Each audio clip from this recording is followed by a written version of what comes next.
Welcome students. Today we are going to learn subject Science and Technology Part 2, Standard 9th, Lesson number 7, Energy Flow in an Ecosystem. In this lesson we are going to learn the following topics: food chain and food web, the energy pyramid, and biogeochemical cycle. Before moving forward, let us revise about an ecosystem. What is an ecosystem?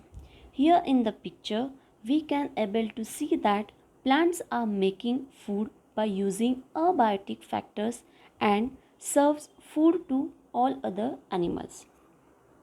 Again, after the death of animals, same abiotic factors get restored due to decomposition of dead bodies of the animals. From these observations, we can define ecosystem as follows. The interaction between biotic and abiotic factors of the environment is called ecosystem. Depending upon location, there are different types of ecosystems like terrestrial ecosystem, aquatic ecosystem, forest ecosystem, or desert ecosystems, etc. In any type of ecosystem, biotic factors are depending on each other for getting food. That is, one organism serves food to other organism, and this results in the flow of energy from one organism to next organism. So let us learn how the energy flow occurs in an ecosystem.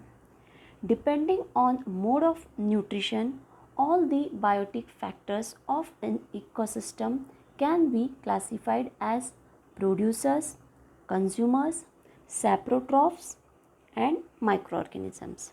Saprotrophs means the organisms that feed on or derives their nourishment from decaying organic matters. Example, fungi. And the examples of microorganisms are algae, bacteria, fungi. And all those organisms form different trophic levels of the ecosystem, as shown in the picture below. So let us see in detail about the different trophic levels forming the ecosystem. First is a producer. All green plants are considered as the producers of the ecosystem. Second, primary consumers, which are also called as the herbivores. They are directly dependent on the autotrophs. Example, grasshopper, squirrel, elephant, etc. Third, secondary consumers. These consumers use herbivores as their food. Example, frog, owl, fox, etc. Fourth, apex or the top consumers. These consumers use herbivores and carnivores as their food, and no other animals feed on the top consumers. Example, tiger, lion, etc. Fifth is omnivores, which are also called as the mixed consumers, as these organisms feed on herbivores and the producers both. Example, human beings, bear, etc. In an ecosystem, as one organism serves food to other organism, it forms an interactive sequence among all biotic factors, which can form a food chain or food web. Let us study first food chain. The definite sequence showing the interaction between producers, consumers, and saprophytes is called as a food chain. Here in the diagram, we can see that the grass acts as a producer. It does the process of photosynthesis and serves food to all other organisms in the food chain. The grass is eaten by grasshopper. Grasshopper is eaten by frog. Frog is eaten by snake, and snake is eaten by eagle or hawk. And after the death of hawk, microorganisms decomposes its body and releases nutrients into the nature back. Here grass is the producer, grasshopper acts as a primary consumer, frog acts as a secondary consumer, snake acts as a tertiary consumer, while hawk or eagle acts as an apex consumer. Such interactions go on continuously between biotic factors in any ecosystem, and this is called food chain. Also, each food chain consists of 4, 5 or more links, and that results into the formation of the food web. Let us study about food web. An ecosystem consists of many food chains that are interconnected at various levels. Such an intricate network is called food web. In food chain, only one possibility of an organism being eaten by another organism is represented. But actually an organism may be the prey for many other organisms, as we can see in the figure below. After drawing all the possibilities for an organism being eaten by other all organisms, it forms intricate structure called food web. Example, an insect feeds upon leaves of various plants, but the same insects is the prey for different animals like frog, wall lizard, birds, etc.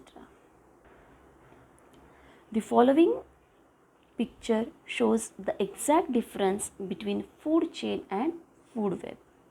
A food web consists of many food chains, while a food chain follows just one path as animals find food. Also, we can say that food chain consists of only 4 to 6 trophic levels of different species, while food web consists of numerous trophic levels also of different populations of species. Let us move ahead with another topic related to ecosystem, that is the energy pyramid. Each level of organisms in food chain is called trophic level. We can also say that a trophic level is the step at which the organism obtains its food in the food chain. When all these trophic levels are arranged from producers to top or apex consumers, it forms a pyramidal shape as the amount of energy and matter goes on decreasing continuously as shown in the alongside picture. Similarly, the number of organisms also decreases from lowest level, that is from producers, to the highest level, that is till top consumers. This pattern of energy exchange in an ecosystem is called energy pyramid or pyramid of energy. Now we will understand in detail how the energy flow occurs in an ecosystem. Plants gain energy from sun and produces food. Plants uses energy for themselves and passes only 10% of energy to next level. In this way, very less amount of energy reaches till the apex consumers. After the death of apex consumers, the energy becomes available to the decomposers, that is microorganisms. During decomposition process, decomposers convert complex carbon compounds into simpler carbon compounds. These substances easily mixed with the air, water and soil and restore their amount in the nature. From nature again they are absorbed by the plants and incorporated into the food chain and circulate continuously in the ecosystem. So we can say that nutrients flow in an ecosystem in a cyclic way. During this whole energy flow in an ecosystem, sun is the most important source of energy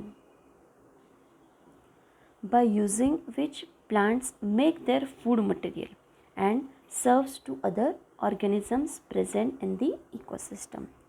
However, no part of the energy after decomposition ever returns to the sun.